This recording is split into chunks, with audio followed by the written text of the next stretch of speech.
Chapter 5 of The Princess Casamassima by Henry James. This recording is in the public domain. It was in this way that the dressmaker failed either to see or hear the opening of the door of the room, which obeyed a slow, apparently cautious impulse given it from the hall, and revealed the figure of a young man standing there with a short pipe in his teeth. There was something in his face which immediately told Millicent Henning that he had heard, outside, her last resounding tones. He entered as if, young as he was, he knew that when women were squabbling men were not called upon to be headlong, and evidently wondered who the dressmaker's brilliant adversary might be. She recognized on the instant her old playmate, and without reflection, confusion, or diplomacy, in the fullness of her vulgarity and sociability, she exclaimed, in no lower pitch, "Gracious, Hyacinth Robinson, is that your form?" Miss Pinson turned round in a flash, but kept silent; then, very white and trembling, took up her work again and seated herself in her window. Hyacinth Robinson stood standing; then he blushed all over. He knew who she was, but he didn't say so. He only asked, in a voice which struck the girl as quite different from the old one, the one in which he used to tell her she was beastly tiresome, "Is it of me you were speaking just now?" "When I asked where you had come from? That was because we heard you in the hall," said Millicent, smiling. "I suppose you have come from your work?" "You used to live in the place. You always wanted to kiss me," the young man remarked, with an effort not to show all the surprise and agitation that he felt. "Didn't she live in the place, Pinny?" Pinny, for all answer, fixed a pair of strange, pleading eyes upon him, and Millicent broke out with her recurrent laugh, in which the dressmaker had been right in discovering the note of affectation. "Do you want to know what you look like? You look for all the world like a little Frenchman. Don't he look like a little Frenchman, Miss Vincent?" she went on, as if she were on the best possible terms with the mistress of the establishment. Hyacinth exchanged a look with that afflicted woman. He saw something in her face which he knew very well by this time, and the sight of which always gave him an odd, perverse, unholy satisfaction. It seemed to say that she prostrated herself, that she did penance in the dust, that she was his to trample upon, to spit upon. He did neither of these things, but she was constantly offering herself, and her permanent humility, her perpetual abjection, was a sort of counter-irritant to the soreness lodged in his own heart for ever, which had often made him cry with rage at night in his little room under the roof. Pinny meant that to-day as a matter of course, and she could only especially mean it in the presence of Miss Henning's remark about his looking like a Frenchman. He knew he looked like a Frenchman; he had often been told so before, and a large part of the time he felt like one of those he had read about in Michelet and Carlyle. He had picked up the French tongue with the most extraordinary facility, with the aid of one of his mates, a refugee from Paris, in the workroom, and of a second-hand dog's-eared dictionary bought for a shilling in the Brompton Road, in one of his interminable, restless, melancholy, moody, yet all-observant strolls through London. He spoke it, as he believed, as if by instinct, caught the accent, the gesture, the movement of eyebrow and shoulder, so that if it should become necessary in certain contingencies that he should pass for a foreigner, he had an idea that he might do so triumphantly once he could borrow a blouse. He had never seen a blouse in his life, but he knew exactly the form and colour of such a garment and how it was worn. What these contingencies might be which should compel him to assume the disguise of a person of a social station lower still than his own, Hyacinth would not for the world have mentioned to you; but as they were very present to the mind of our imaginative, ingenious youth, we shall catch a glimpse of them in the course of a further acquaintance with him. At the present moment, when there was no question of masquerading, it made him blush again that such a note should be struck by a loud, laughing, handsome girl who came back out of his past. There was more in Pinny's weak eyes now than her usual profession. There was a dumb intimation, almost as pathetic as the other, that if he cared to let her off easily, he would not detain their terrible visitor very long. He had no wish to do that. He kept the door open on purpose. He didn't enjoy talking to girls under Pinny's eyes, and he could see that this one had every disposition to talk. So, without responding to her observation about his appearance, he said, not knowing exactly what to say, "Have you come back to live in the place?" "Heaven forbid I should ever do that!" cried Miss Henning with genuine emotion. "I have to live near the establishment in which I'm employed." "And what establishment is that now?" the young man asked, gaining confidence and perceiving in detail how handsome she was. He hadn't roamed about London for nothing, and he knew that when a girl was so handsome as that, a jocular tone of address, a pleasing freedom, was de rigueur. So he added, "Is it the Bull and Gate or the Elephant and Castle?" "A public house? Well, you haven't got the politeness of a Frenchman, at all events." Her good nature had come back to her perfectly, and her resentment of his imputation of her looking like a barmaid, a blowsy beauty who handled pewter, was tempered by her more and more curious consideration of Hyacinth's form. He was exceedingly rum, but this quality took her fancy, and since he remembered so well that she had been fond of kissing him, in their early days she would have liked to say to him that she stood prepared to repeat this form of attention. But she reminded herself in time that her line should be, religiously, the ladylike, and she was content to exclaim simply, "I don't care what a man looks like so long as he's clever. That's the form I like." Miss Pinsent had promised herself the satisfaction of taking no further notice of her brilliant invader, but the temptation was great to expose her to Hyacinth as a mitigation of her brilliancy by remarking sarcastically, according to opportunity, "Miss Enning wouldn't live in Lomax Place for the world. She thinks it too abominably low." "So it is. It's a beastly hole," said the young man. The poor dressmaker's little dart fell to the ground, and Millicent exclaimed jovially, "Right you are!" while she directed to the object of her childhood's admiration a smile that put him more and more at his ease. "Don't you suppose I'm clever?" he asked, planted before her with his little legs slightly apart, while with his hands behind him he made the open door waver to and fro. "You? Oh, I don't care whether you are or not," said Millicent Henning; and Hyacinth was at any rate quick-witted enough to see what she meant by that. If she meant he was so good-looking that he might pass on this score alone, her judgment was conceivable, though many women would strongly have dissented from it. He was as small as he had threatened, he had never got his growth, and she could easily see that he was not what she, at least, would call strong. His bones were small, his chest was narrow, his complexion pale, his whole figure almost childishly slight, and Millicent perceived afterward that he had a very delicate hand, the hand, as she said to herself, of a gentleman. What she liked was his face, and something jaunty and entertaining, almost theatrical, in his whole little person. Miss Henning was not acquainted with any member of the dramatic profession, but she supposed, vaguely, that that was the way an actor would look in private life. Hyacinth's features were perfect. His eyes, large and much divided, had as their usual expression a kind of witty candour, and a small, soft, fair moustache disposed itself upon his upper lip in a way that made him look as if he were smiling even when his heart was heavy. The waves of his dense, fine hair clustered round a forehead which was high enough to suggest remarkable things, and Miss Henning had observed that when he first appeared he wore his little soft circular hat in a way that left these frontal locks very visible. He was dressed in an old brown velveteen jacket, and wore exactly the bright-coloured necktie which Miss Pinsent's quick fingers used of old to shape out of hoarded remnants of silk and muslin. He was shabby and work-stained, but the observant eye would have noted an idea in his dress. His appearance was plainly not a matter of indifference to himself, and a painter, not of the heroic, would have liked to make a sketch of him.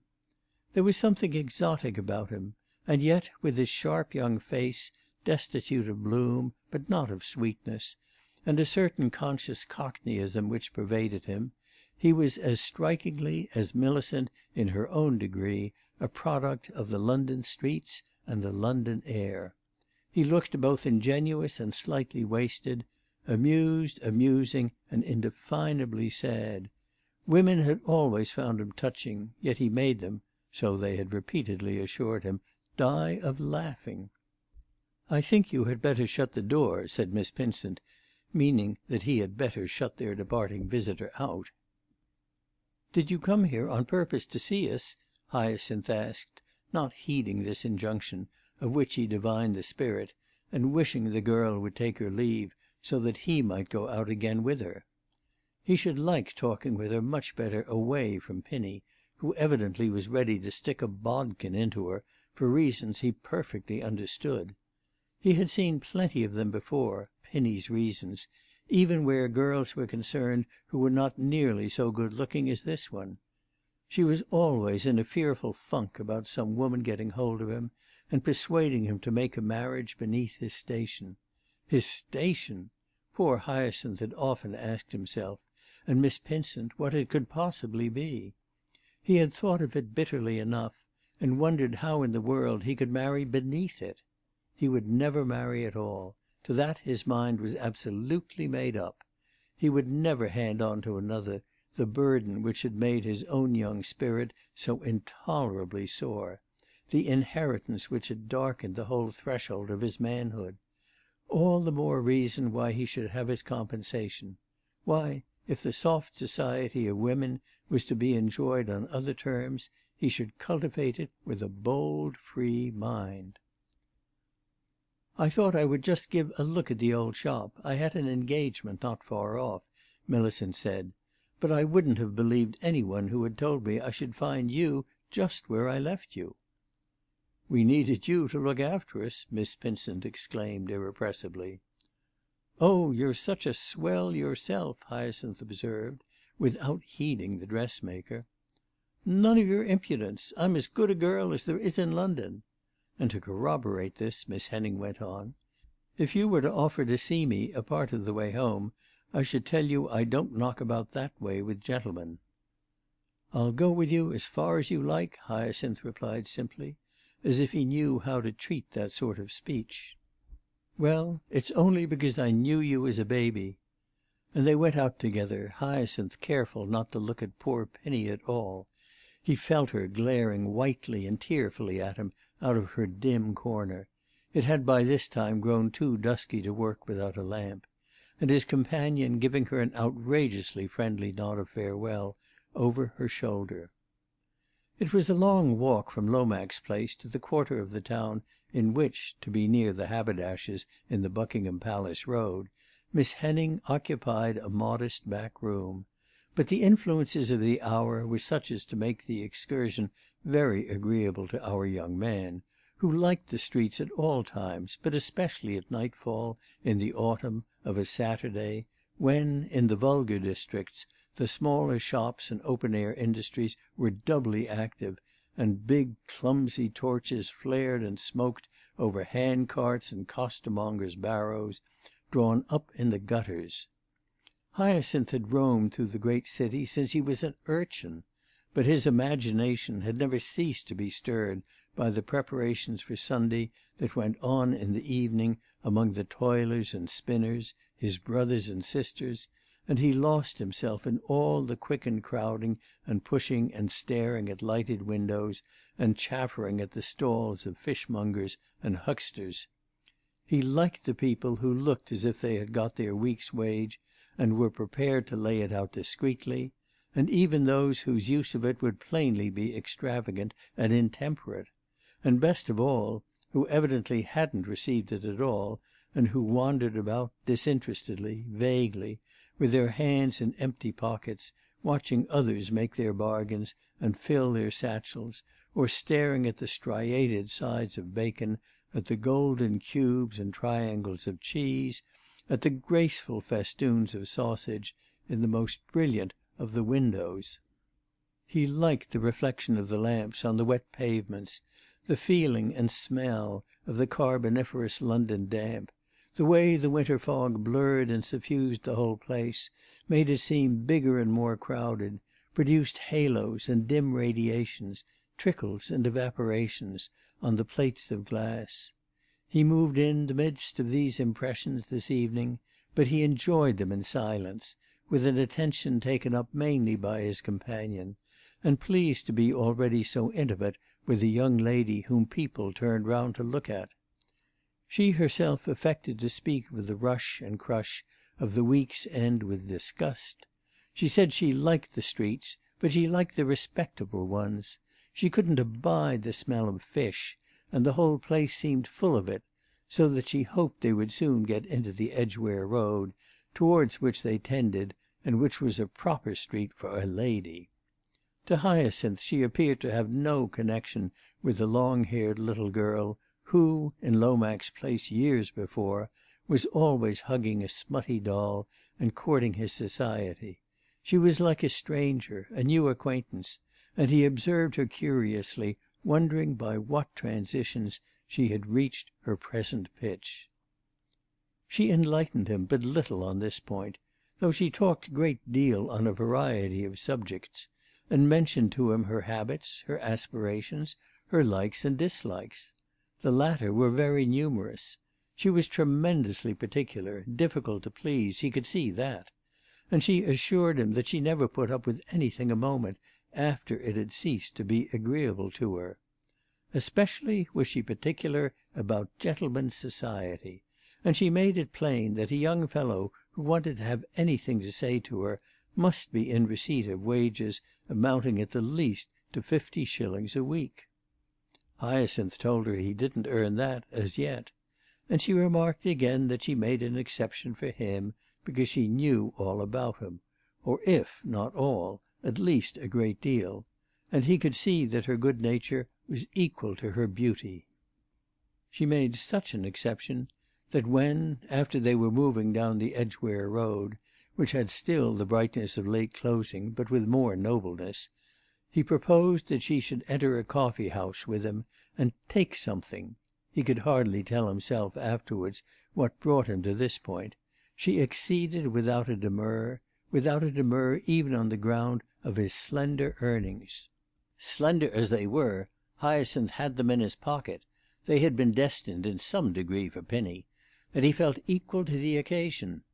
Millicent partook profusely of tea and bread and butter, with a relish of raspberry jam, and thought the place most comfortable, though he himself, after finding himself ensconced, was visited by doubts as to its respectability, suggested among other things by photographs on the walls of young ladies in tights. Hyacinth himself was hungry; he had not yet had his tea, but he was too excited, too preoccupied to eat. The situation made him restless and gave him palpitations. It seemed to be the beginning of something new. He had never yet stood even a glass of beer to a girl of Millicent's stamp, a girl who rustled and glittered and smelt of musk, and if she should turn out as jolly a specimen of the sex as she seemed, it might make a great difference in his leisure hours, in his evenings, which were often very dull. That it would also make a difference in his savings — he was under a pledge to Pinny and to Mr. Vetch to put by something every week — it didn't concern him, for the moment, to reflect; and indeed, though he thought it odious and insufferable to be poor, the ways and means of becoming rich had hitherto not greatly occupied him. He knew what Millicent's age must be, but felt, nevertheless, as if she were older, much older, than himself. She appeared to know so much about London and about life, and this made it still more of a sensation to be entertaining her like a young swell. He thought of it, too, in connection with the question of the respectability of the establishment. If this element was deficient, she would perceive it as soon as he, and very likely it would be a part of the general initiation she had given him an impression of, that she shouldn't mind it so long as the tea was strong and the bread and butter thick. She described to him what had passed between Miss Pinsent and herself — she didn't call her Pinny, and he was glad, for he wouldn't have liked it — before he came in, and let him know that she should never dare to come to the place again, as his mother would tear her eyes out. Then she checked herself. "Of course she ain't your mother. How stupid I am! I keep forgetting." Hyacinth had long since convinced himself that he had acquired a manner with which he could meet illusions of this kind. He had had, first and last, so many opportunities to practise it. Therefore he looked at his companion very steadily while he said, "My mother died many years ago. She was a great invalid. But Pinnie has been awfully good to me." "My mother's dead too," Miss Henning remarked. "She died very suddenly. I daresay you remember her in the place." Then, while Hyacinth disengaged from the past the wavering figure of Mrs. Henning, of whom he mainly remembered that she used to strike him as dirty, the girl added, smiling, but with more sentiment, "But I have had no Pinnie." "You look as if you could take care of yourself." "Well, I'm very confiding," said Millicent Henning. Then she asked what had become of Mr. Vetch. "We used to say that if Miss Pinsent was your mamma, he was your papa. In our family we used to call him Miss Pinsent's young man." "He's her young man still," Hyacinth said. "He's our best friend, or supposed to be. He got me the place I'm in now. He lives by his fiddle, as he used to do." Millicent looked a little at her companion; after which she remarked, "I should have thought he would have got you a place at his theatre." "At his theatre? That would have been no use. I don't play any instrument." "I don't mean in the orchestra, you gaby. You would look very nice in a fancy costume." She had her elbows on the table and her shoulders lifted in an attitude of extreme familiarity. He was on the point of replying that he didn't care for fancy costumes; he wished to go through life in his own character; but he checked himself with the reflection that this was exactly what, apparently, he was destined not to do. His own character? He was to cover that up as carefully as possible. He was to go through life in a mask, in a borrowed mantle. He was to be, every day and every hour, an actor. Suddenly, with the utmost irrelevance, Miss Henning inquired, "Is Miss Pinsent some relation? What gave her any right over you?" Hyacinth had an answer ready for this question. He had determined to say, as he had several times said before, "Miss Pinsent is an old friend of my family. My mother was very fond of her, and she was very fond of my mother." He repeated the formula now, looking at Millicent with the same inscrutable calmness, as he fancied, though what he would have liked to say to her would have been that his mother was none of her business. But she was too handsome to talk that way to, and she presented her large fair face to him across the table with an air of solicitation to be cosy and comfortable. There were things in his heart, and a torment, and a hidden passion in his life, which he should be glad enough to lay open to some woman.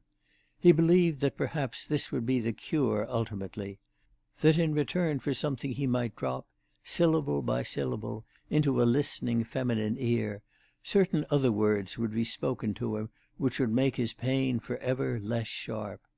But what woman could he trust? What ear would be safe? The answer was not in this loud, fresh, laughing creature, whose sympathy couldn't have had the fineness he was looking for, since her curiosity was vulgar. Hyacinth objected to the vulgar as much as Miss Pinsent herself. In this respect she had long since discovered that he was after her own heart. He had not taken up the subject of Mrs. Henning's death. He felt himself incapable of inquiring about that lady, and had no desire for knowledge of Millicent's relationships. Moreover, he always suffered to sickness when people began to hover about the question of his origin, the reasons why Pinnie had had the care of him from a baby. Mrs. Henning had been untidy, but at least her daughter could speak of her. "Mr. Vetch has changed his lodgings. He moved out of number 17 3 years ago," he said, to vary the topic. "He couldn't stand the other people in the house. There was a man that played the accordion." Millicent, however, was but moderately interested in this anecdote, and she wanted to know why people should like Mr. Vetch's fiddle any better. Then she added, "And I think that while he was about it he might have put you into something better than a bookbinder's." He wasn't obliged to put me into anything. It's a very good place." "All the same, it isn't where I should have looked to find you," Millicent declared, not so much in the tone of wishing to pay him a compliment as of resentment at having miscalculated. "Where should you have looked to find me? In the House of Commons.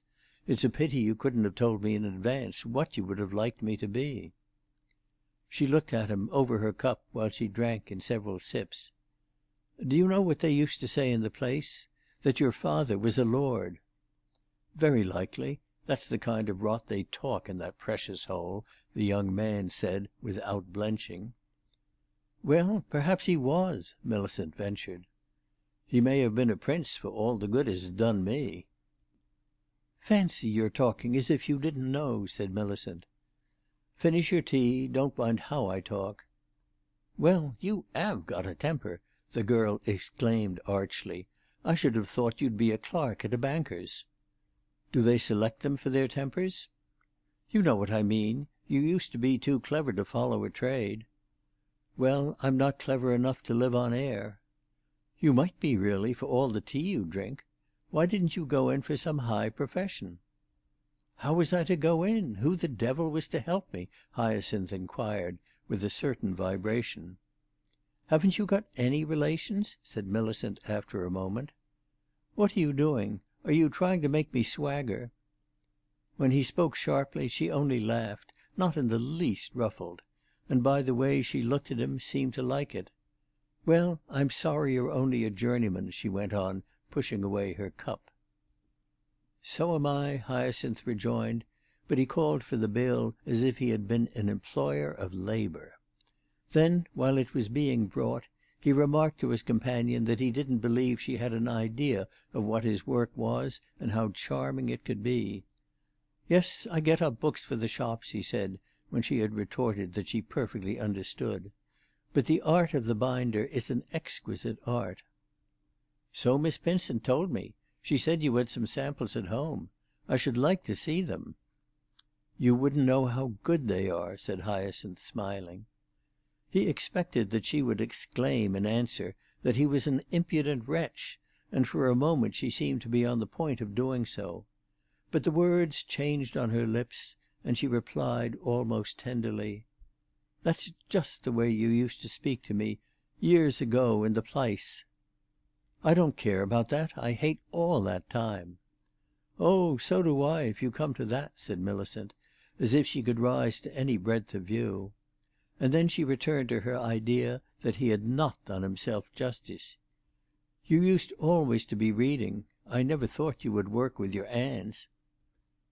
This seemed to irritate him, and having paid the bill and given threepence ostentatiously to the young woman with a languid manner and hair of an unnatural yellow, who had waited on them, he said, "You may depend upon it I shan't do it an hour longer than I can help." "What will you do then?" "Oh, you'll see some day." In the street, after they had begun to walk again, he went on, "You speak as if I could have my pick. What was an obscure little beggar to do, buried in a squalid corner of London under a million of idiots? I had no help, no influence, no acquaintance of any kind with professional people, and no means of getting at them. I had to do something. I couldn't go on living on Pinny. Thank God I help her now, a little. I took what I could get." He spoke as if he had been touched by the imputation of having derogated.